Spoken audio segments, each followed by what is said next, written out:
This presentation, entitled Employee Engagement in Practice, was to be given as a guest lecture to the 2020 cohort on the Human Resource Management MSc course at the University of Sussex. It was to be given on the 22nd of April 2020, and unfortunately the coronavirus pandemic got in the way, and it's now here as a video instead. I'm John Berry. I've been a manager for the best part of 40 years. And I'm now, as a management consultant, assisting managers to get the best out of their people. There's much discussion about how business today needs entrepreneurs and leaders, with less emphasis on management. Often management is thought of as administration. Now, as a management consultant, I don't differentiate between entrepreneurship, leadership, and management. For me, the manager is the person who accepts the responsibility for the success of the firm or other organizational venture. Given that responsibility, they will necessarily be entrepreneur, leader, and manager in equal measure.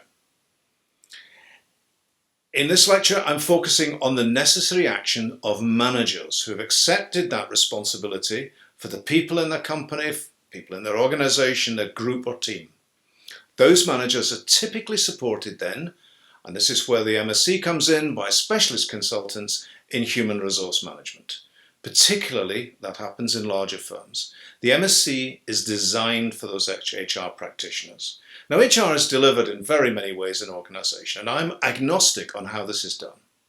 My focus is the dyadic pair, the manager and the employee. And I'm here to give HR practitioners an understanding of how their function can support managers in achieving employment engagement in that dyadic.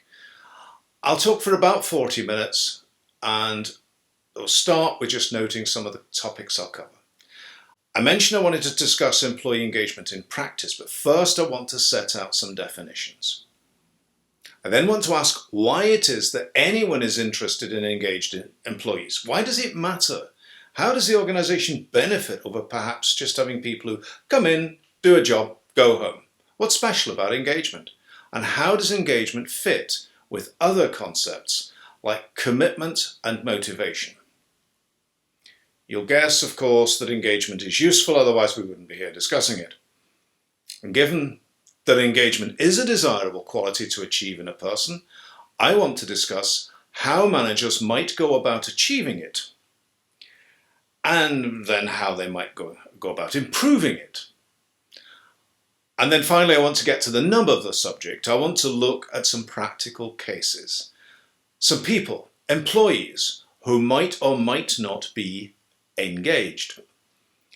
I want to say something about each person, and I want to ask, what could the manager do to achieve greater engagement in this employee?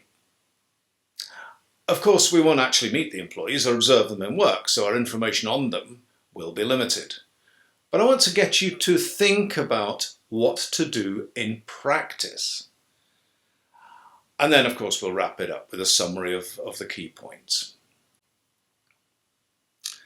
So, of all organizational psychology concepts, engagement must be the least well-defined and the one that managers most confuse with other concepts. Ask a manager what he or she needs from their employees and the most likely reply, engagement. But equally, they might say commitment, or if they're managers who follow the trite statements made by many business leaders, they'll say the right attitude. One could also throw in other desirables like job involvement, motivation, and if you're looking at outcomes for the person, perhaps job satisfaction. Like any problem, before we can develop strategies to get engagement, we must define the concept. We must ask, how are you characterizing that? It's helpful to expand the concept to say what we're engaging with. In this case, it's not the employer that we're engaging with. That would perhaps be work commitment. It's job engagement, the engagement with the job done. That differentiation is absolutely fundamental to characterization and to eventual understanding. So having said it's the job the employee is engaging with, we need to see how job and employee interact. Now this slide shows a model that's built from many organizational psychology theories and submodels. The job characteristics submodel on the far left of the slide has it that the job a person does motivates them. All other things being equal, that motivation is turned into behavior, and moving right along the diagram, given the right conditions in the work environment, behavior becomes performance. And given the right environment within the farm, performance becomes outcomes. And outcomes from one employee aggregate with outcomes from others to give us the output from the firm. Leadership and culture moderate an employee's motivation. You'll see a host of other variables like implicit motive, self-efficacy, and skills. Each moderates and enables the primary function to work. So the employee can only convert their behavior into performance if they, for example, have adequate skills. Now we all accept that job engagement is desirable, but why? Why does it matter? I want to use this comprehensive model to discuss how job engagement plays on this cascade from job on the one hand to outcomes on the other. And I hope by doing this that engagement becomes more than just a statement about some desirable things and then a load of one-liners about how to get it. And of course I want to give you something on which to base discussions on how to then subsequently achieve job engagement. So let's finish this discussion about definitions with some clear statements to try to drive a wedge between some of the concepts. Employees commit to the employer. If the employer engages in sound HR practices like regular and fair pay, the employee will want to come to work. Wanting to come to work, called affective commitment, is one of HR's goals. It's one thing for somebody to feel they have to attend because they're getting paid. It's much more valuable for them to want to be there. Once the employee wants to be there, managers can then use other tactics to get motivation and ultimately the desirable outcomes. If a person wants to be there, other things are possible. Conversely, if they don't want to be there, then the cause is lost and there's no point in discussing how we get them engaged. Now, I particularly like Bacher's definition as a reference at the end to engagement. He characterizes job engagement by high energy input, addressing the job with vigor and dedication, and being absorbed in the job. As an analogy, I also like the dictionary definition of being meshed with the job. And I've used a blue gear indication, a gear pictogram to show when I'm talking specifically about that. And I'd be remiss if I didn't talk about the other key attribute wanted by managers, motivation. Motivation is not inherent in the employee. It's the external influences on the employee that cause the employee to act and keep acting. And I particularly like the 5-step definition from Canfor that I've shown here. So be clear, commitment gets the employee to the workplace. Engagement is about how an employee meshes with the job that they do. And motivation is what drives them to achieve outcomes. Those are 3 distinct concepts. So what characterizes engagement? How would we know if somebody was engaged with their job? Well, Bacher characterizes engagement as something identified by vigorous effort put in, dedication to the job, and absorption in the job. So this is not any old job that the employee is doing, it's one they love. As you might imagine, anything that heightens vigor, dedication, and absorption in the job is going to be valued by managers. I've implied, though, that there is a link between job engagement and performance. Is that real? Is there science behind that? I mentioned that managers find engagement attractive. Certainly, it's far more talked of than commitment, though of course the two are frequently confused. Managers want to think that their staff are engaged. And generally they think that if staff are engaged, that's a good thing with resulting good outcomes. Whilst there are some good academic works on engagement, it's actually not been a concept of much study. A small number of academic studies suggest that yes, there is a direct relationship between engagement and performance. That's the news that managers want to hear. But most of the studies that have been done suggest relationships between engagement and a host of useful concepts, like, for example, innovativeness. Let's just go through them. Creativity, organizational citizenship, learning new skills, deepening knowledge, overcoming difficulties, solving challenging problems, extra to role performance, leadership, taking the initiative, reduced personal stress, and subject mastery. And you'll remember that things that, for example, innovation is a group outcome that exists given certain favourable environmental conditions in the firm. It's not directly about an employee's performance. It's more about the way a group of people behave.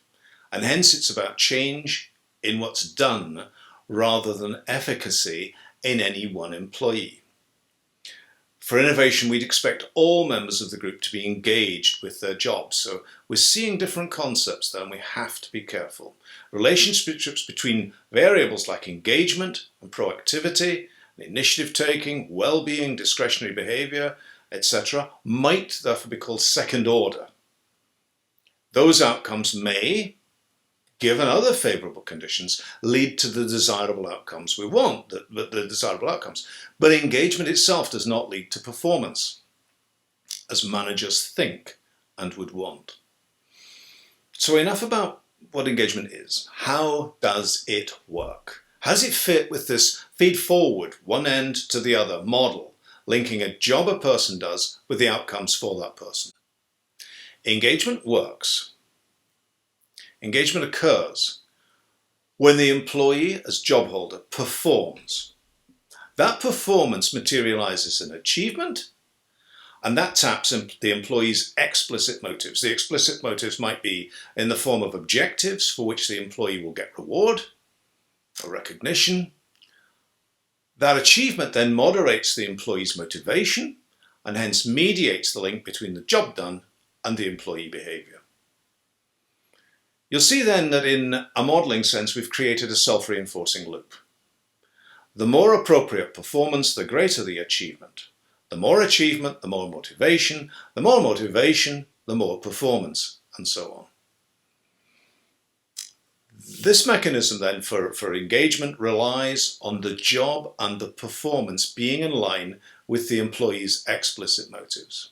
The job and all the moderators need to be in line with the agreed objectives. And this mechanism, for example, might be an engaged salesperson paid for performance, or perhaps a health practitioner who builds personal recognition in the community.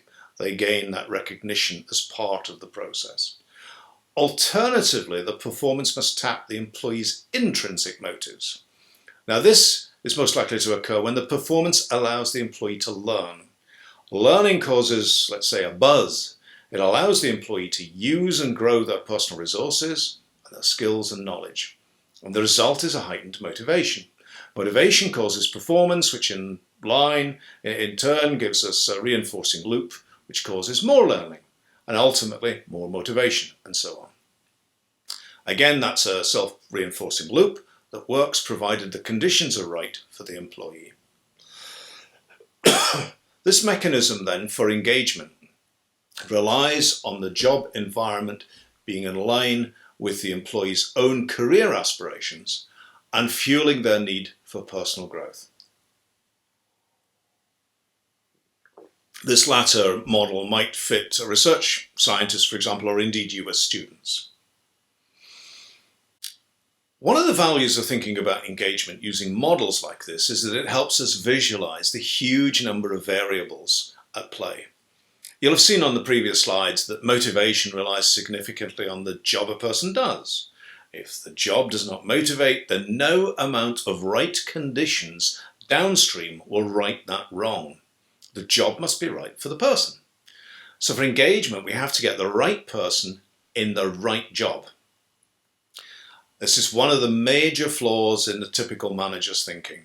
Often managers are interested in launching initiatives that might, in their mind, build engagement, when in fact they need to check first that their recruitment process is effective.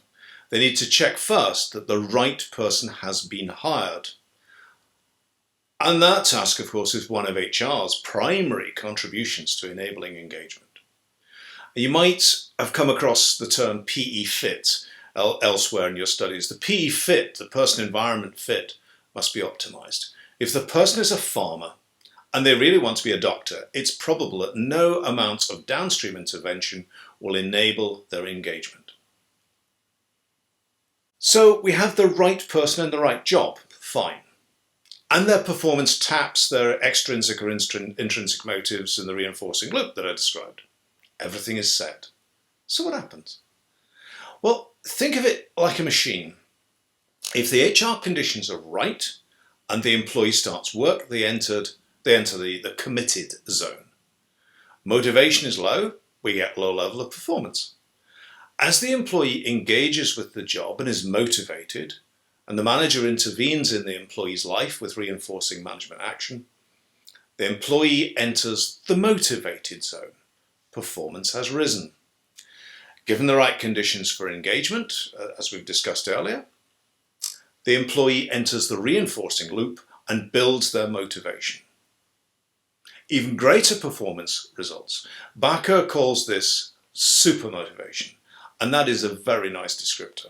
First, the employee gets them motivated, then if the conditions for engagement are right, great things happen. But remember I described that engagement is a second order effect. If everything's right, performance rises. Engagement is actually also a funny thing. On the one hand, having a job in which the employee is engaged can guard against the employee against poor well-being.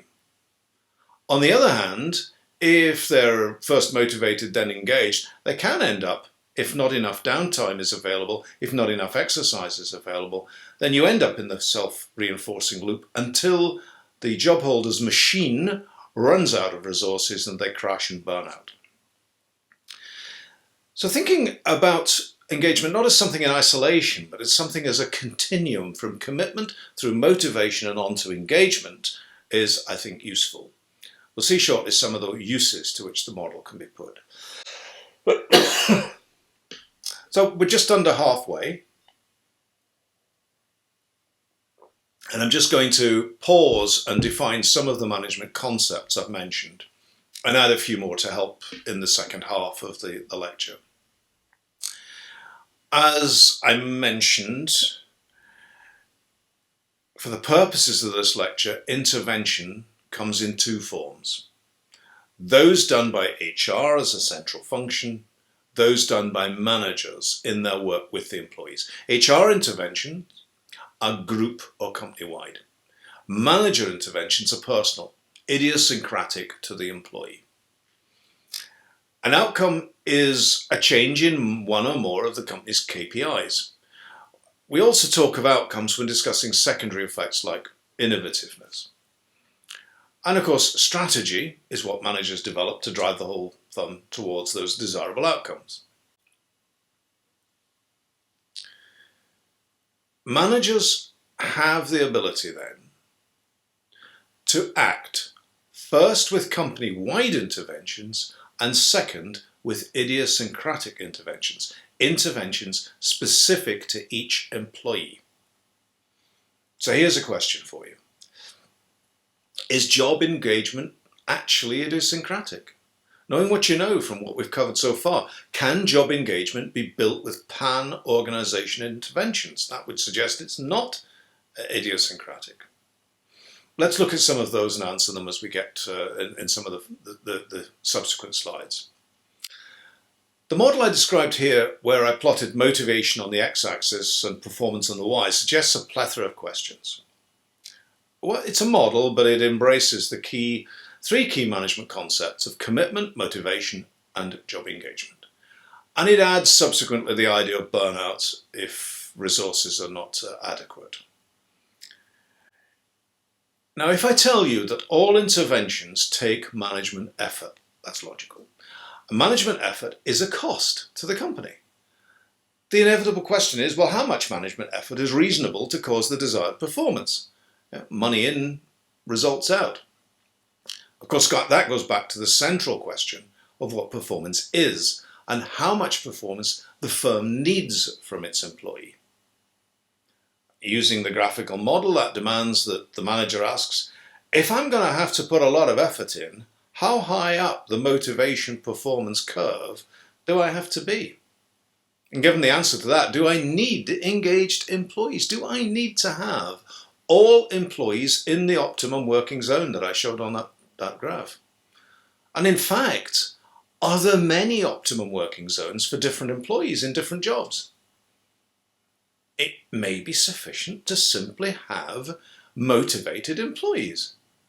So to answer these questions, you need to think about typical jobs, their ability to motivate, the ability of the manager to set up the conditions for self-reinforcing loops. So take a shop assistant, for example. Is there a condition where he or she might usefully become engaged? And that demands that we know a lot about the shop, its customers, its products, its services, and its strategy. In other words, what's necessary to succeed? But I would suggest that many managers would simply not be prepared to pay for engagement. And that's an issue that you need to think about further. So enough then about engagement as a concept. How do we go about doing it? How does anyone start talking about engagement in a company? There's a fair amount now on engagement in management magazines. It could therefore be, it's become vogue in some circles to seek engagement, and it could therefore be that it's part of strategy. But do remember the term is often confused with commitment, motivation, and attitudes and other terms. So it could well be that it's part of an overall strategy on the part of the manager. Usually, though, it's some bright spark in a management meeting who pipes up and says, I think our employee engagement sucks. There's no great background to it. And as you'll notice also, I've deliberately said our employee engagement sucks. That's one of the many management misunderstandings that I discussed earlier. The statement's usually made because the management team are coming under pressure because something is wrong, something else is wrong, some KPIs are below par, and it's a broad brush statement.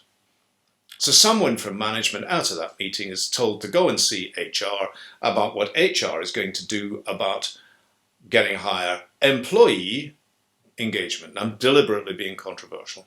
As I've already noted, engagement is a line management issue and not something company-wide. So it's not really HR's problem. Come back to that. However, you as HR manager are now in consultant mode, advising managers on how to improve job engagement, if indeed that's actually what they want. The solution to the problem, the claim that employee engagement is low, can follow a typical life cycle. The first activity, inevitably, after deciding that action is needed, is to quantify the current problem. Once present levels of engagement are quantified, you can decide objectives. You can then determine the interventions you think will solve the problem. You can then reassess the outcomes after those interventions and see if your interventions have improved the engagement. Classic life cycle for implementation. But don't forget, you do need to go back to management and confirm that what they mean by job engagement, changing the term there, and not commitment, motivation, or some other concept. It's that they're actually talking about the right thing, and that there's so much scope at this point to do the wrong thing. So how do we measure job engagement? If engagement can be characterized, and it can be described by such visible displays as vigor, then can it be measured? Fundamentally, managers day-to-day can sense engagement. They can look at their employees and conclude on some crude scale that some employees are highly engaged with their jobs, and others not so. Of course, one of the global problems today is that managers are moving away from their employees. The proximity, the distance from manager to employee, hour by hour in the workplace, is increasing. There are many reasons. It's beyond the scope of this lecture. Overall, managers are becoming less and less inclined to manage by, you might say, management by walking about. They prefer to send emails. Management by walking about was a term taught in the 1980s to managers.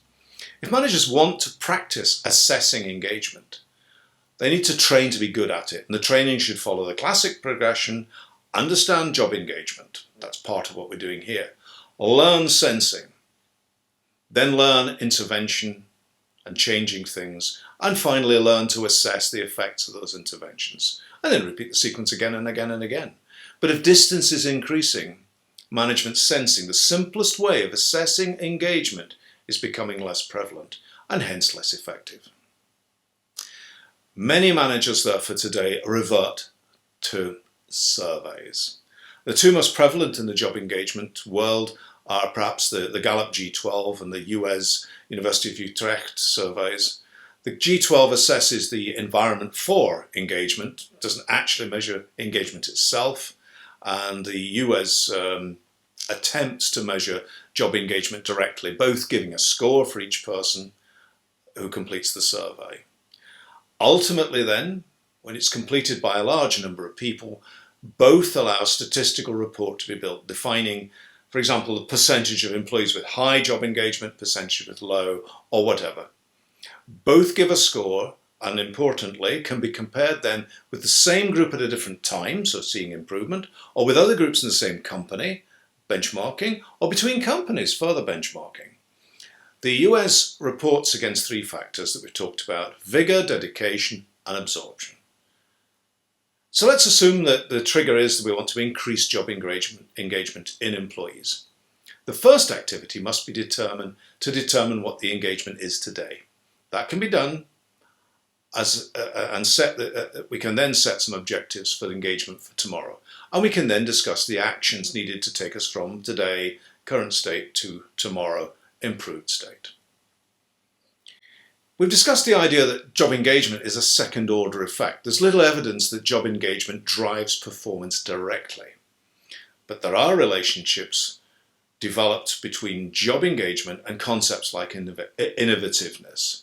And those concepts are highly prized by managers. So when defining what's to be changed, it's worth remembering that often managers are focusing further up the chain. They're on the KPIs of profit and the likes. So the HR manager and the line manager will need to talk about what second order effects they desire in order to meet the requirement. There's always got to be this idea of setting objectives to achieve an end, not just achieving engagement for its own sake. As with all objective setting, we need to determine how the result is going to be measured, although we'll never know whether the outcome was worth the effort. And there needs to be a common understanding about how job engagement will be reported, and how those reports, in fact, are going to be interpreted by managers, and particularly by senior managers. Now, you might remember from earlier that managers are quite capable of sensing job engagement, provided they're close enough. We don't have to always resort to surveys. At a much cruder level, managers can be asked to assess job engagement in their teams and groups and report this using an agreed scale. So, turning to intervention, what sort of thing can managers do to enhance job engagement for a particular employee? And I've done a list of examples here. Since we're talking here about job engagement, many of the possible interventions inevitably centre on the job and the way the employee relates to that job. Do remember that jobs are not God-given. Managers design jobs, and managers are able to redesign jobs and redesign them again at any time. I mentioned here that a job can be redesigned to bolster challenging work. Many managers are still pursuing Taylorism and standardizing and specializing jobs. Standardization, specialization remove richness from a job. That reduces engagement. So giving the employee much more say in what's to be done can help engagement. Amalgamating multiple jobs and having many people do the same job, a richer job, is another form of intervention. And of course, we need the associated training with it. Meaningfulness is a huge thing today. Gurus exhorting we all need meaning in our mental health. We need meaning for our job engagement too. And the way that's achieved, of course, is to ensure that employees not just in a job, but they're in a career. They're going somewhere. I've said that interventions are idiosyncratic, and I believe they are, unique to the person. One simple intervention could be applied company-wide. Career counselling. Of course, there's no point in providing career counselling when the job holders have no scope for enhancing their careers anyway in the company.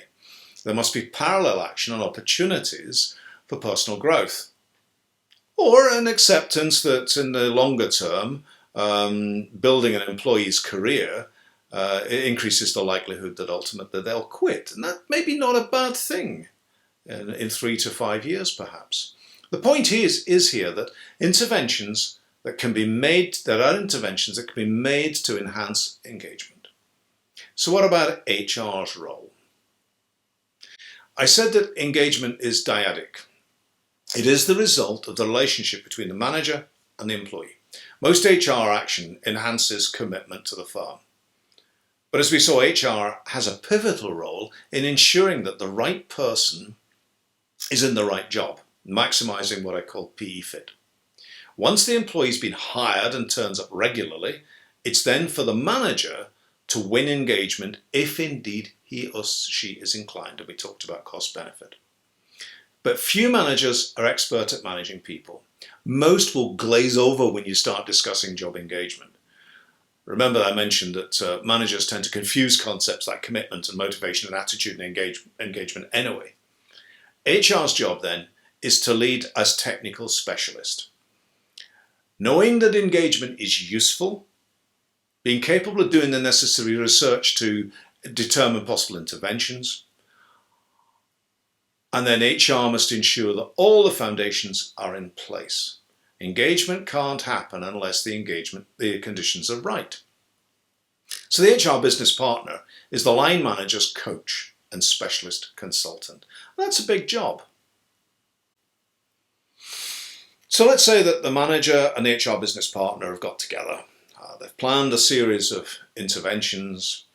Things are happening, and at what point then does the manager say, stop, we're happy, I'm happy, it's all been achieved, it's great? Well, I'd say you never stop.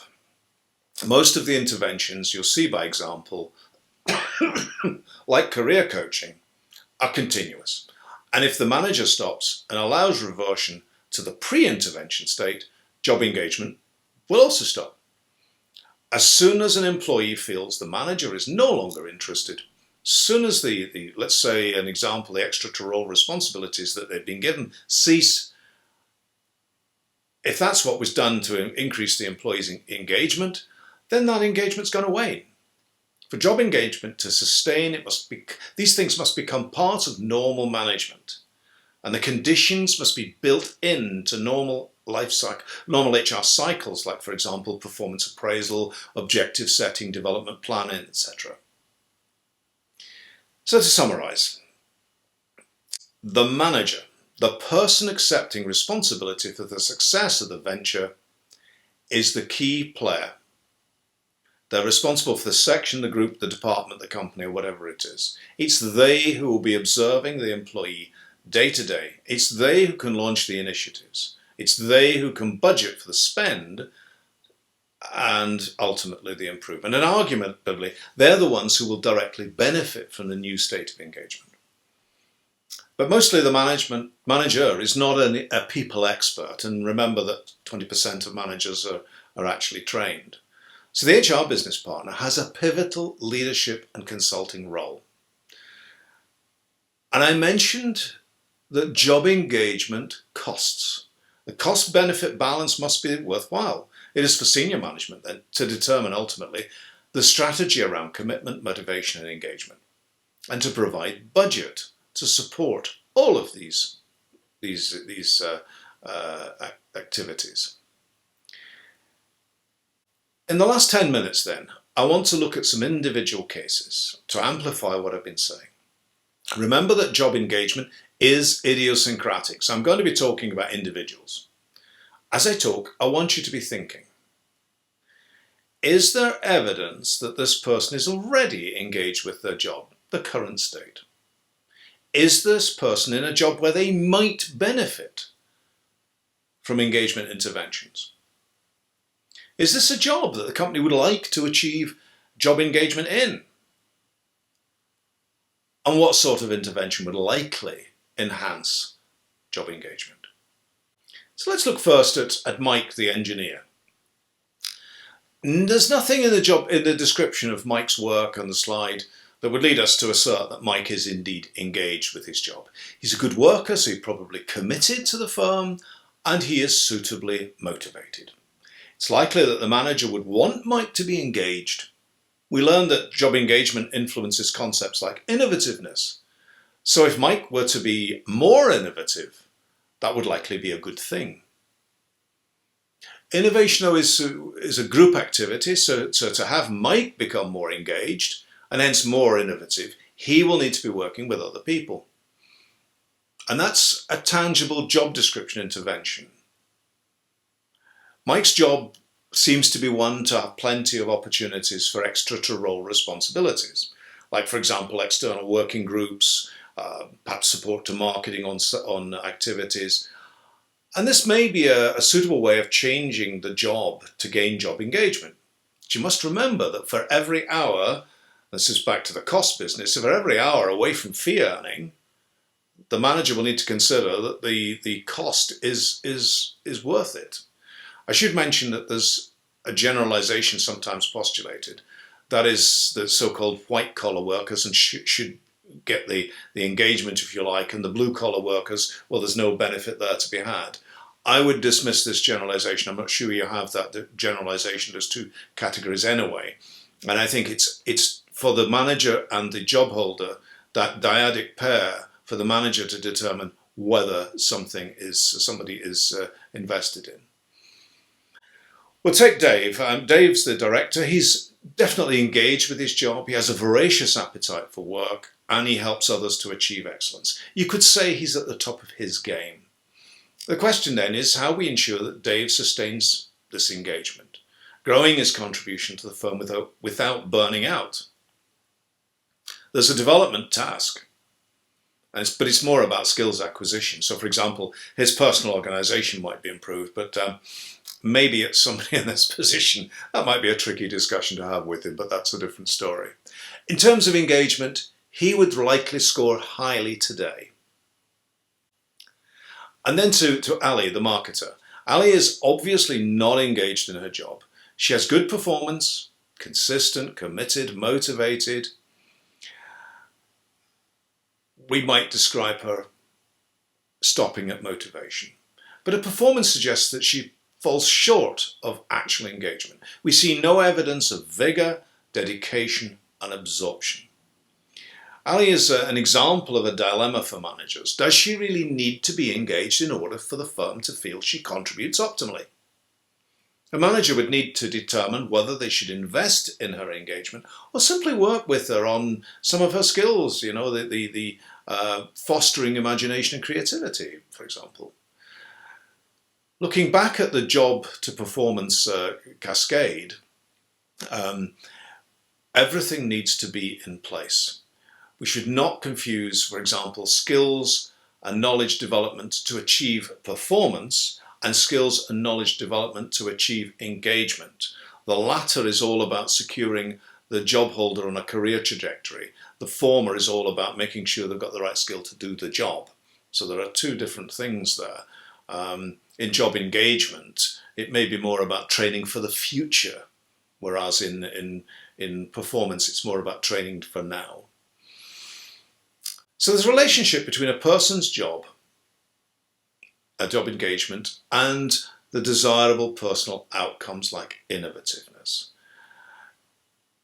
Job engagement is something desirable. It's something that a manager can win with the right management interventions. I also caution that it might not be something in which the manager needs to invest in everybody.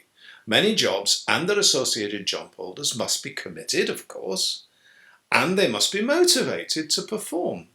But not all job holders need to have job engagement.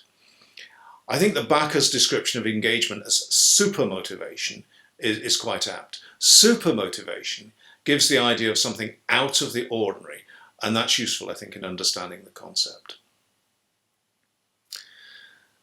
So, job engagement can be measured, and it can be achieved through management intervention, but it's not a company-wide concept. It's not something that HR can develop a global intervention for. The HR manager's role in achieving job engagement is as a consultant to the line manager. Job engagement is a line management concept. Management itself is a contact sport, but today more and more managers are distancing themselves from their employees. The result is that job engagement is often assessed using questionnaires. Job engagement can be sensed by managers. There's no need for a questionnaire. In reality, a questionnaire should tell the manager what they already know. A questionnaire should simply confirm suspicions. If the results of the questionnaire come as a surprise to any manager, I would suggest it's time to question that manager's competence. Job engagement can be sensed by the manager. But to do that, they need to be close to their people. Then they must train to understand job engagement. They must learn to sense vigour, dedication and absorption in their people. And they must have a repertoire of interventions available, and then they must act and sense again. Ultimately, a manager must repeat the cycle forever. It's an integral part of the manager's job. So we come to the end. For specifics of what's been covered, I suggest you refer to our book, Because Your People Matter. If you want to go further into job engagement, I recommend Backer's book, or rather the book that Backer and Lita have edited, entitled Work Engagement, A Handbook of Theory and Research. This contains a number of excellent sections by various authors and takes the subject far further. I also made reference there to Canfor in regard to motivation. The book that I refer to there is edited by Canfor, Chen and Pritchard and is entitled Work Motivation, Past, Present and Future. And that's an excellent general text on motivation. Throughout the lecture, there was to be an opportunity for questions. Since the lecture is now a video, you're welcome to send in your questions to me using the form on our website at timelesstime, or one word, timelesstime.co.uk/contact. This will get to me immediately and I'll get back to you within about 48 hours. For University of Sussex students, please put the company in the form where it says company, put in UOS on the form. There we have job engagement.